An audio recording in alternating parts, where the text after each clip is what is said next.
Bonjour. Donc nous avons, lors de la dernière séance, essayé de définir c'est quoi un caractère, c'est quoi phénotype, c'est quoi un gène, c'est quoi allèle. Pour rappel, un caractère, c'est une propriété qui permet de distinguer un individu des autres individus. Les formes que peut prendre le caractère, c'est les phénotypes. Pourquoi il y a une diversité des phénotypes pour un même caractère? Le moteur, c'est la mutation.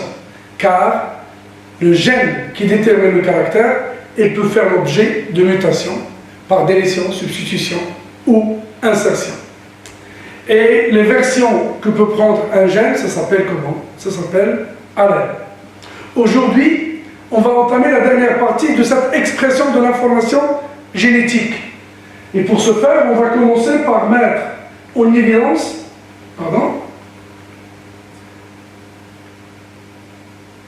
deux types de relations. C'est la relation entre le caractère et la protéine, donc il y a un nouveau élément qui va entrer en jeu, et la relation entre gène et protéine. Ce que nous avons vu dans la séance précédente, c'est la relation entre le gène et le caractère. C'est le gène qui gouverne le caractère. Le caractère se présente sous forme de phénotype. Le gène se présente sous forme d'allèle. C'est bon? Là, il y a un élément qui va entrer entre les deux. C'est la protéine. Et on va essayer de mettre dans un premier temps la relation entre caractère et protéine. Pour cela, on va prendre l'exemple d'une maladie connue sous le nom de la drépanocytose, c'est-à-dire l'anémie falciforme. Cette anémie falciforme se manifeste par des globules rouges qui présentent une forme en croissant, sous forme de fossile, chez les personnes atteintes de cette maladie héréditaire. Les personnes normales, elles ont des globules rouges qui sont biconcaves et donc qui arrivent à circuler facilement à l'intérieur des vaisseaux sanguins, contrairement aux personnes atteintes de la drépanocytose, chez lesquelles ces globules rouges, ces hématies en forme de croissant, gênent une circulation normale du sang, d'où toutes les mauvaises, bien les symptômes qui accompagnent une telle anémie, telles que la douleur, la fatigue et des difficultés respiratoires. À l'intérieur d'un globule rouge, on trouve une protéine très importante. Vous la connaissez. C'est une protéine qui joue un rôle dans le transport de l'oxygène. Qu'appelle-t-on cette molécule? C'est l'hémoglobine.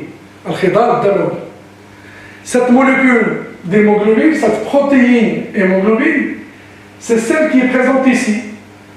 Elle est faite de 4 chaînes, 2 chaînes alpha et 2 chaînes bêta. C'est une protéine. C'est des chaînes peptidiques. Donc, c'est cette protéine. Lorsque cette protéine est normale, le globule rouge a une forme normale et la personne est saine. Lorsque cette protéine change, le globule rouge, l'hématie, va changer de forme et la personne est malade. Alors, comment on a pu mettre en évidence cette relation entre le caractère et la protéine? On a comparé l'hémoglobine de la personne normale, notée ici HbA, avec la protéine de la personne atteinte, notée ici HbS.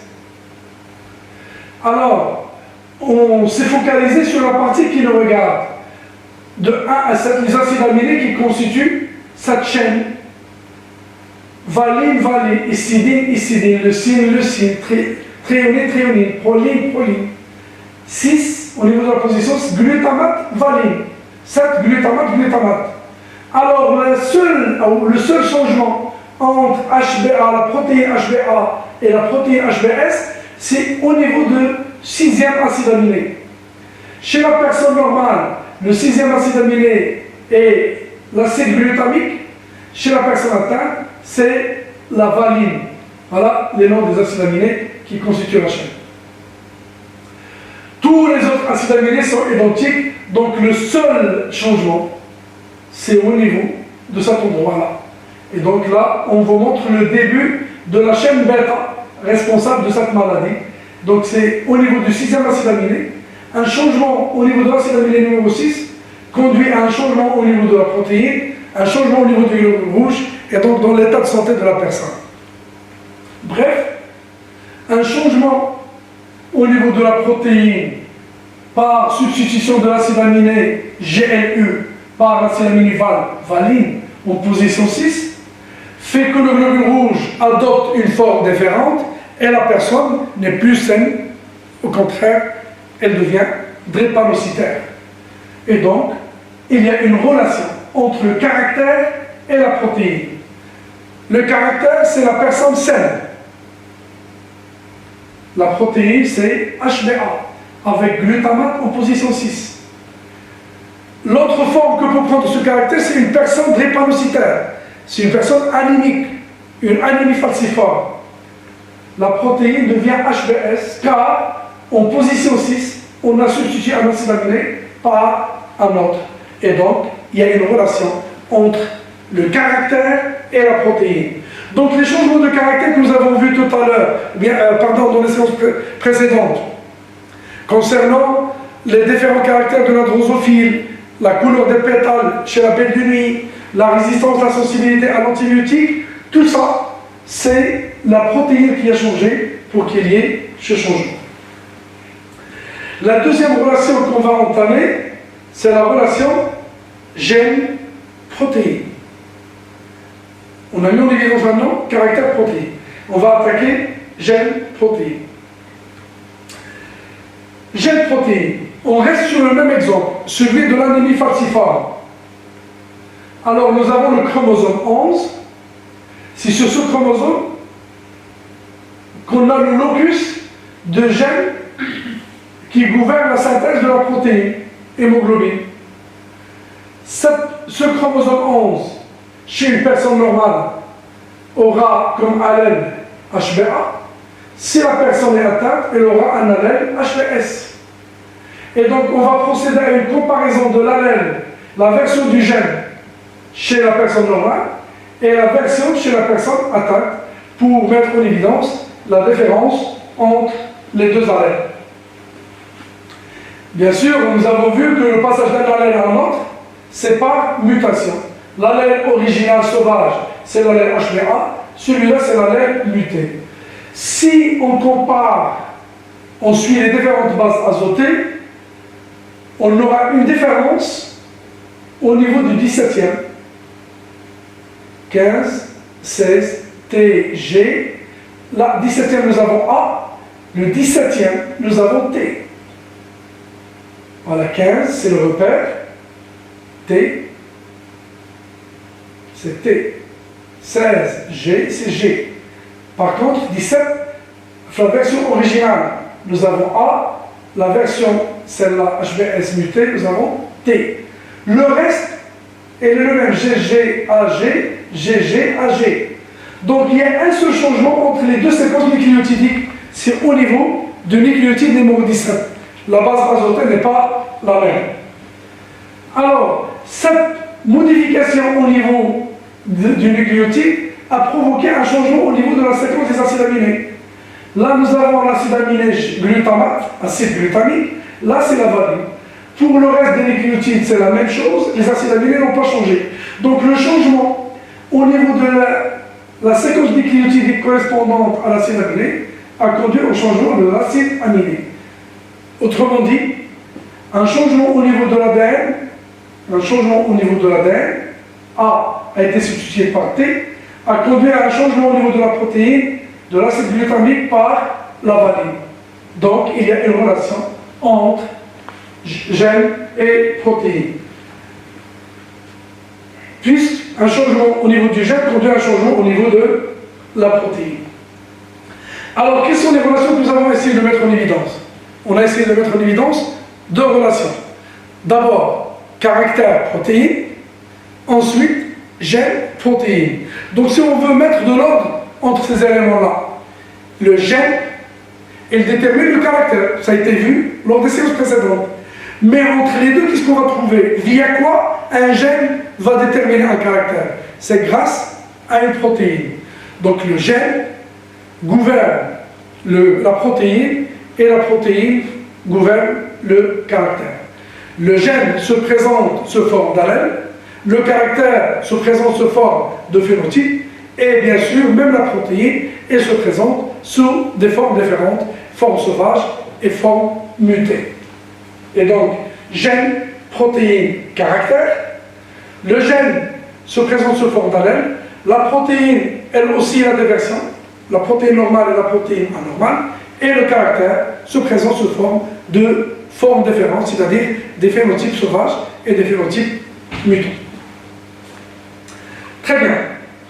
Alors, on va attaquer comment un gène détermine un caractère. Donc, comment on passe d'un gène à une protéine. Le gène il gouverne le caractère, mais il le gouverne indirectement, via une protéine. Donc, c'est important de savoir comment on peut passer d'un gène à une protéine. C'est l'objet de cette séquence-là. Alors, le passage du gène à la protéine, ça s'appelle expression de l'information génétique. Cette expression de l'information génétique se fait en étapes et on va suivre, grâce à cette animation, simulation, comment se fait ce passage. Alors là, donc le temps de vous afficher la simulation, elle est là. Très bien. Alors, ce que nous avons ici, c'est une cellule animale. Là, c'est toute la cellule, avec son noyau. À l'intérieur du noyau, qu'est-ce qu'on trouve? Du matériel génétique. Sur ce matériel génétique, qu'est-ce qu'on trouve? Des gènes, avec des couleurs différentes. On a mis en évidence deux gènes. C'est un exemple, c'est juste un exemple, pour voir comment on va passer d'un segment d'ADN, c'est-à-dire le gène, ici représenté en bleu, un autre gène, là, en rose, on va voir des étapes de l'expression de l'information génétique.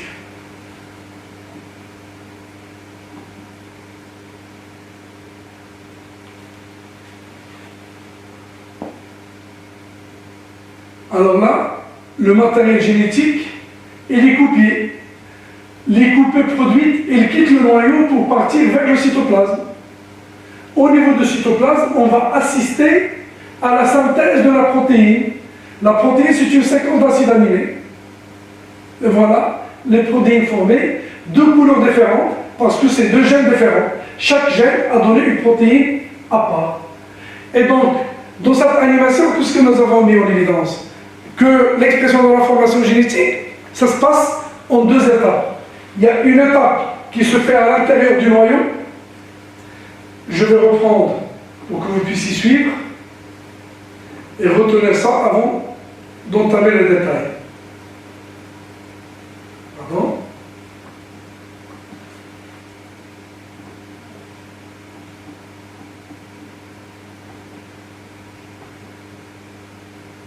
Voilà. Alors, dans un premier temps, on va assister à une sorte de coupée dans l'information génétique qu'on appelle transcription.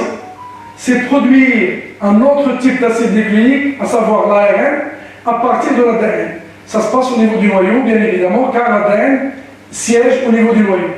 Cette ARN, elle quitte le noyau vers le cytoplasme, au niveau duquel elle va subir la traduction pour produire une protéine.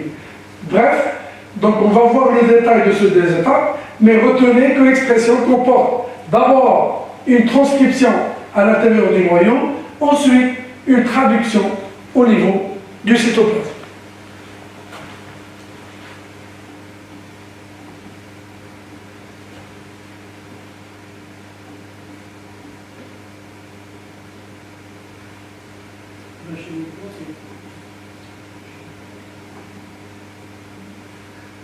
On va voir qu'est-ce qui se passe au juste au niveau du noyau.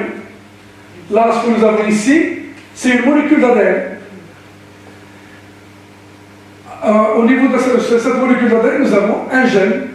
Voilà le début, une couleur différente. là le bleu c'est le gène, ça c'est la fin du gène, ça c'est le début du gène, et ici c'est la fin du gène. Promoteur, terminateur, et tout ça c'est notre ADN, notre gène en question. On va voir, cet ADN il siège au niveau du noyau, et donc on va assister à sa transcription. Il y a les enzymes qui arrivent au début du gène, il y a séparation des deux brins, et puis on est en train de produire une copie de cet ADN appelée ARN. C'est un autre type d'acide nucléique appelé ARN. Là on va voir le détail. Que fait cette enzyme? Devancer, c'est le même principe que la réplication, avec un petit changement, on va le voir. Devancer, on ramène un nucléotide avec G, T, A. La A, on a ramené un autre nucléotide, la base azotée U. Donc c'est une base qui a remplacé T au niveau de l'ARN. Au niveau de l'ADN, on avait T, au niveau de l'ARN, il y a U. Et donc la transcription, elle continue jusqu'à atteindre la fin du gène. Ce qui naît ici, c'est l'ARN messager. Là, c'est l'enzyme dite ARN polymérase. Ce n'est pas l'ADN polymérase, là c'est ARN polymérase, car on est en train de produire l'ARN. On arrive à la fin, et voilà la transcription après fin. On a produit un ARN messager qui représente une copie de l'ADN. C'est vrai, l'ADN, il compte 2 brins, l'ARN, c'est un seul brin. Donc on a transcrit seulement un brin. Ça suffit, parce que les 2 brins ici, ils sont complémentaires. Et donc par transcription, on va produire un ARN messager, orienté toujours 5', 3'. C'est le sens dans lequel fonctionne l'ARN polymérase pour polymériser les nucléotides et donner un ARN. Donc là, c'est la transcription, c'est produire un ARN messager à partir de l'ADN, et j'espère que vous avez bien fait attention au fait que, au lieu de T, il y a U. Donc le U, elle est là pour remplacer. C'est ce qu'on a mis ici en rouge. Regardez là, il n'y a pas une base azotée en rouge. Il y avait des nuances du vert, des nuances du jaune et orange. Par contre, la base azotée en rouge n'est présente qu'au niveau de l'ARN messager qu'on vient de produire, pour dire que c'est une base azotée spécifique à l'ARN. Elle n'est pas présente au niveau de l'ADN. Comment on a qualifié cet état? C'est la transcription. Ça se passe où? Ça se passe à l'intérieur du noyau. Grâce à quelle enzyme? L'enzyme ARN polymérase. Elle fonctionne dans quel sens cette enzyme? Elle fonctionne dans le sens 5', 3'. Quelle est la particularité de l'ARN ainsi produit? C'est un ARN monobrin, simple brin, ce n'est pas 2 brins. Et il est orienté 5', 3'.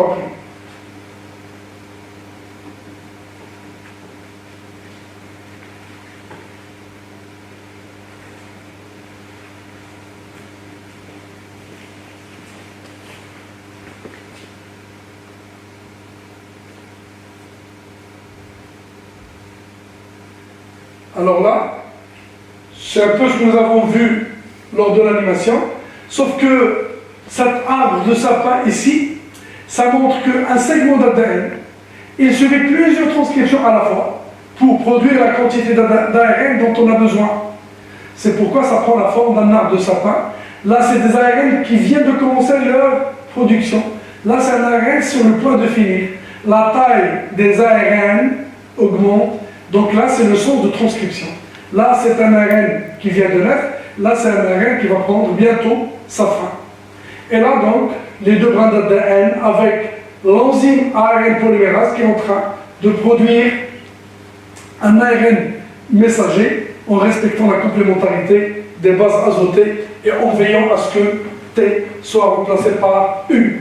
La base azotée uracile. Au lieu de thinine, il y a l'uracile.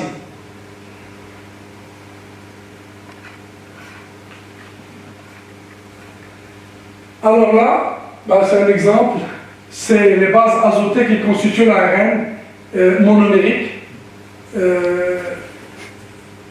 monocaténaire, pardon. il est monocaténaire. L'ADN, il est bicaténaire, c'est 2 brins. L'ARN, il est monocaténaire, c'est un seul brin. Nous avons ici tous les éléments constitutifs de cet ARN. C'est des nucléotides associés entre eux avec des bases azotées. Et au lieu de la base T, nous avons la base U. Alors la transcription, il a abouti à la formation de 3 types d'ARN. Le type qu'on vient de voir, c'est l'ARN messager. C'est lui qui porte le message, qui va déterminer, qui porte le message, et donc qui va déterminer la séquence des acides aminés qui constituent la protéine. Mais cet ARN messager ne peut pas fonctionner seul. Elle a besoin d'autres types d'ARN. Et là, c'est une électronographie qui montre un ARN messager représenté ici en noir, sur lequel sont greffés de nombreux ribosomes. Ces ribosomes constituent des ateliers de traduction. Au moment de la traduction, au moment de la conversion de l'ARN en protéines, on aura besoin d'ateliers. Quels sont ces ateliers? Ce sont les ribosomes qui viennent se greffer sur le même ARN messager pour produire la quantité voulue de protéines dans un minimum de temps. Et donc là, on appelle ça un polysome. C'est quoi un polysome? C'est un filament d'ARN. C'est un filament d'ARN sur lequel sont greffés de nombreux ribosomes. Le ribosome, elle est là. C'est le détail d'un ribosome. Elle est constituée de 2 sous-unités. Une petite sous-unité, elle est en bas, et une grande sous-unité, c'est celle d'en haut. Donc, ça, c'est 2 sous-unités. Et tout ça, c'est un ribosome. C'est le deuxième type d'ARN appelé ARN-R. C'est l'ARN-R. Et enfin, nous avons un troisième type, c'est l'ARN-T, qui présente cette forme de feuille de trèfle. C'est l'ARN-T. Elle est là pour servir comme transporteur des acides aminés qui vont constituer notre chaîne peptidique. Et donc, retenez combien de types d'ARN existent. Et il existe 3 ARN, 3 types d'ARN. Un ARN messager, un ARN ribosomal, un ARN-T. L'ARN messager, il porte le message. C'est quoi le message? C'est le nombre, l'ordre et la nature des acides aminés qui constituent la protéine. L'ARN-R, il entre dans la composition d'un ribosome.